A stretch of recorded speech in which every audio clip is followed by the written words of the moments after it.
So I am a principal engineer and I work in the environmental consulting group at Brown Intertech.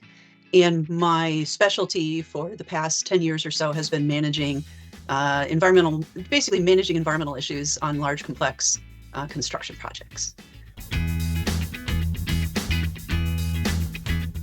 Well, I'd like to say I became interested in engineering despite my background.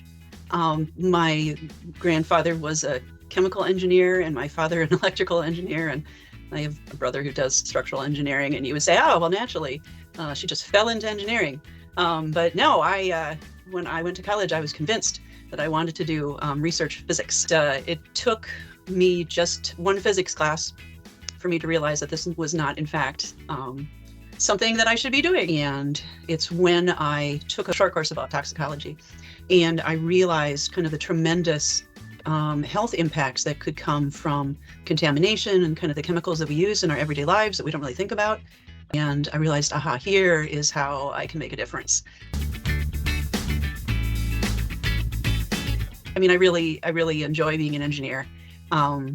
We are not people who fit neatly into boxes. We come in all shapes, sizes, flavors, interests, but there's that commonality of wanting to make a difference and really enjoying the challenge of being faced with a problem that maybe nobody has really been faced with quite that kind of problem before, and applying your skills of observation and listening to people, especially listening to clients, right, when they tell you what it is that they need. And then, being able to come at something with a brand new approach. That's tremendously challenging. And even better if you're part of a multidisciplinary team of folks with other expertise, right, with maybe better ideas than the ones that I have. That's actually super exciting. So that's kind of the funsies, is that you don't ever quite know what the next question is going to be. And you don't know what the solution is going to be necessarily when you're faced with a question. So it takes a little bit of exploration to figure that out. And that's fun. That's what keeps me coming back. It makes me want to get out of bed in the morning and say, yeah, let's do engineering today. It'll be fun.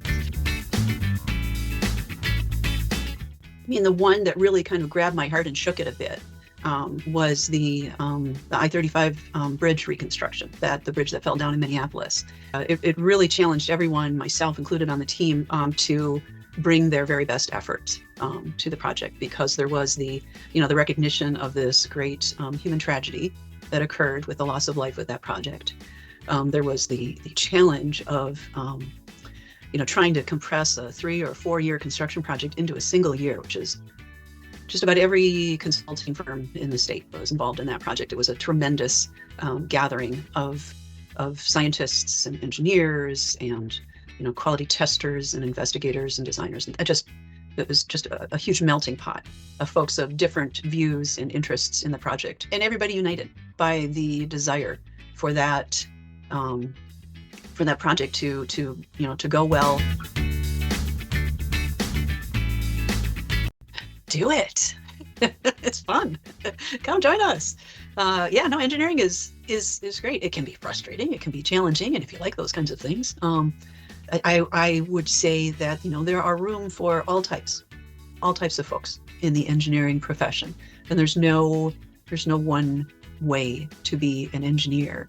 And whether you are, finding yourselves really interested in academia, teaching other people, the technical tools that engineers use, or you find yourself a home in industry, partnering with, manufacturing plants, or, large folks like Target or 3M or whatever, and partnering with them to help them, create efficiencies.